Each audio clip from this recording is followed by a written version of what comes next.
Hello everyone, welcome to DevOps demo session.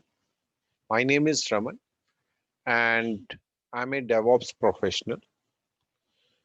If you want to enroll in this course, then you need to contact to onlinetrainingguy@gmail.com or you can contact to this phone number.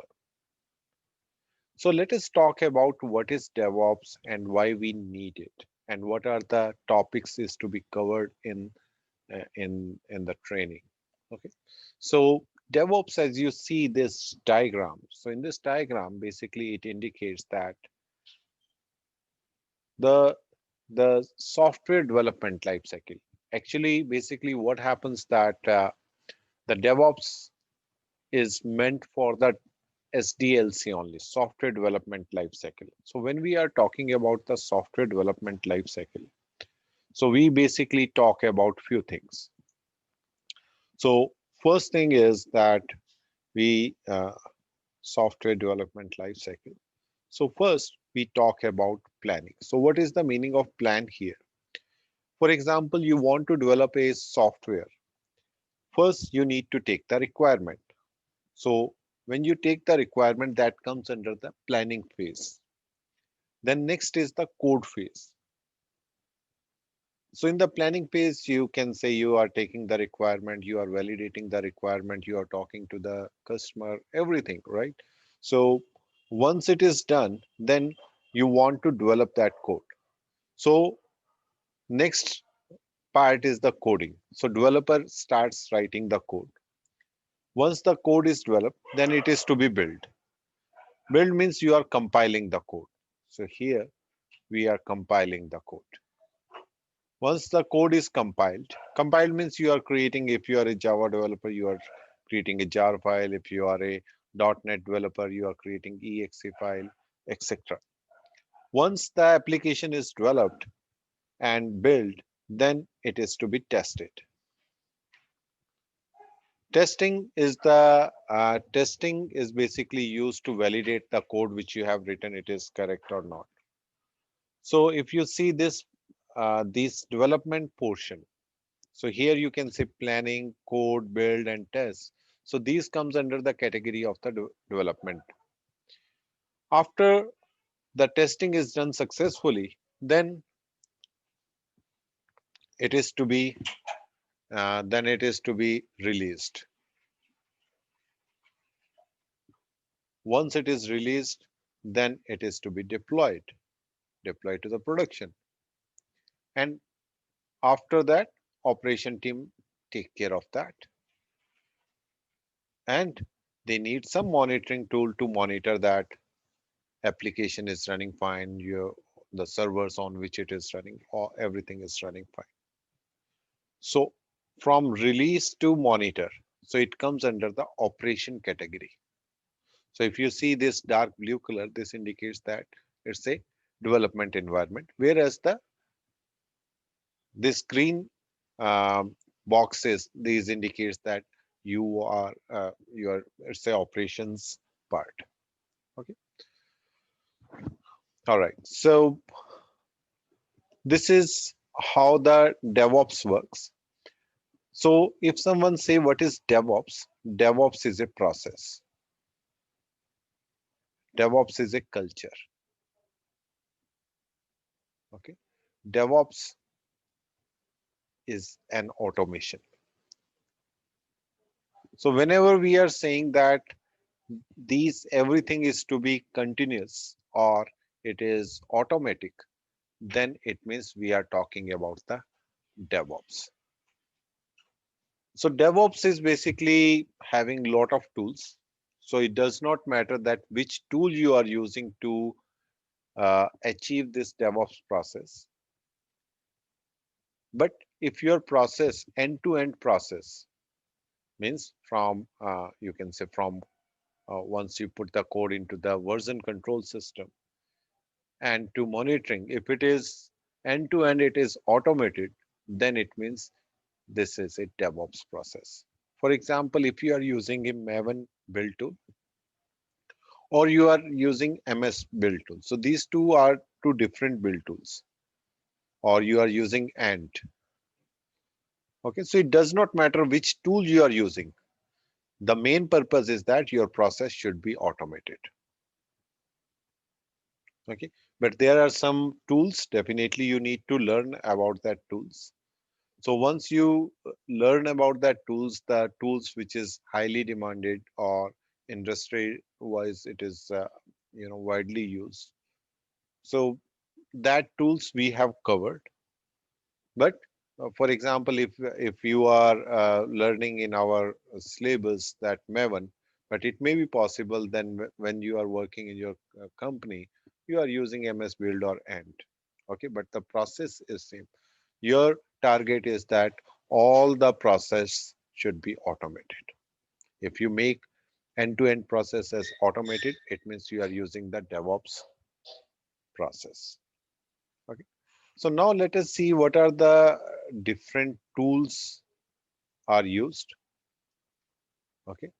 So these are the topics which is to be covered, and it is total 48 hours training.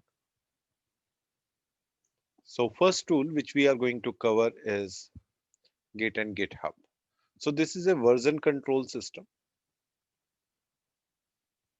Okay. So this is a version control system which we are going to cover. There are other version control systems are available like your Bitbucket. Okay. We have the TFS. We have subversion control system. But as I mentioned, we are picking those tools which are highly demanded. So Git and GitHub is highly demanded. So we are going to use this version control system. This is the distributed version control system. Okay, so basically I will try to explain it here. This is a developer. Developer is writing a code and he is pushing the code into a version control system. So we are going to use the Git. So Git and GitHub both are different. We will discuss in our lecture what is the difference between them. Then once the code is pushed into the uh, version control system, then it is to be built. For build, we are going to use Maven. Okay, so second tool is Maven. And there is one more process which is basically a testing. We are not going to cover testing in detail, but I will give a very basic example. But in the real world, we use the Selenium for the web application. So Selenium is not going to cover here. So what is the testing? So testing basically what it does, it tests the application and it sends the result back to the developer or other stakeholders. So it sends the feedback, whether all the results are successfully test or successfully tested or not, whether there is some build failure, etc. Okay. So testing basically returns the test results to the developer. Okay. So this basically speeds up your development process also. For example, if there is no test automation, then what will happen? Developer develops the code and give it to the tester, and tester has to do the manual testing. If they are doing the manual testing, then it takes time. And once they uh, once they test that application and they find some bugs into that code, they return back to the developer. And developer again means, for example, they are waiting for 3 4 days, and after that they get the result and they start working on the bug fixes. And these the time between testing and development, so developer cannot enhance the application. He cannot think much about the application because at this moment he is only thinking whether my application is tested successfully, all the test results are passed or not. Okay, so but if there is a test automation, then developer just push the code into the GitHub. Automatically it will be picked and it will be built through Maven, and automatically it will be tested and immediately the test results goes back to the developer. I'm talking about a normal web application kind of scenario. This process is called continuous integration, okay, or we call it CI. Okay, so once the testing is done, okay, so in between you may have your configuration management.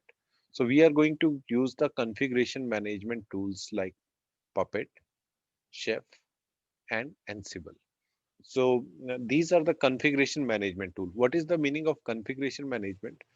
For example, I need to install Java to 100 servers. Okay, I can write a script and I can execute one by one on each and every system. But for example, further you need some upgrade into the Java application. Again, I need to execute that script one by one. But here, instead of doing this kind of activity, we have the better option. And these are our configuration management tools. So there are two types of tools, pull-based and push-based tools. So Ansible is your uh, push-based tool and the pull-based is the Puppet. Okay, so basically what we are doing, we are configuring our softwares, or not only the software, like installation, uninstallation of the software, adding the user, creating the file, whatever related to a system configuration, everything can be managed automatically with the help of the configuration management scripts. So we are going to cover Puppet, Chef, and Ansible. Okay. Now, whenever we are talking about the virtual machine, instead of virtual machine, now the time is to migrate to containers. So containers are very lightweight images where the applications are running. We will discuss in detail about the Docker and Docker Swarm. Docker Swarm is basically container orchestration. And what is the meaning of orchestration? Means it is the management. Then we have the Kubernetes. It's another container orchestration tool.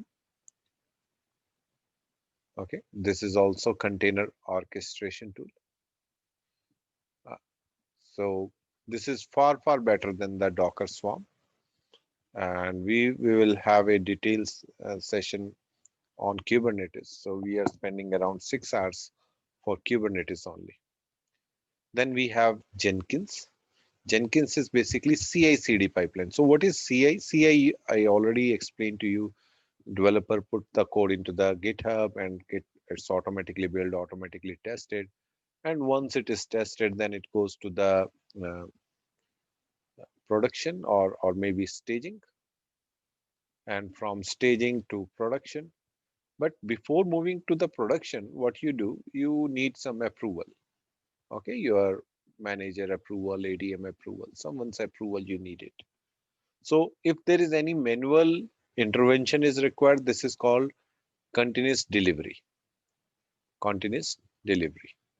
Okay, and if I make this approval also automatic, okay, so I can check how they are approving manually. Instead of manually, can they do it uh, without manual, means with some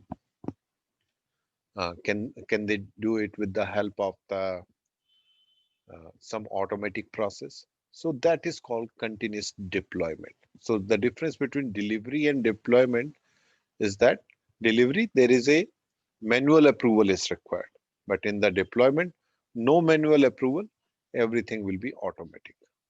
So that CI/CD pipeline we are going to cover in the Jenkins. So we will see that we will create a complete project where developer is writing a code and automatically build, automatically tested, automatically, the other set of um, operations will be happening, right? And at the end, it will be automatically deployed. Then we have a monitoring tool, which is Nagios. Some people call it Nagios. Some people call it Nagios. So whatever it is. So we are going to cover this Nagios monitoring tool in the end, which basically monitors our application as well as the host machine. Okay. So these things we are going to cover in our uh, in our sessions. Okay, and Again, so this is the contact details. So you can contact to this particular email ID, or you can contact to this phone number. Thank you very much for watching. Bye bye.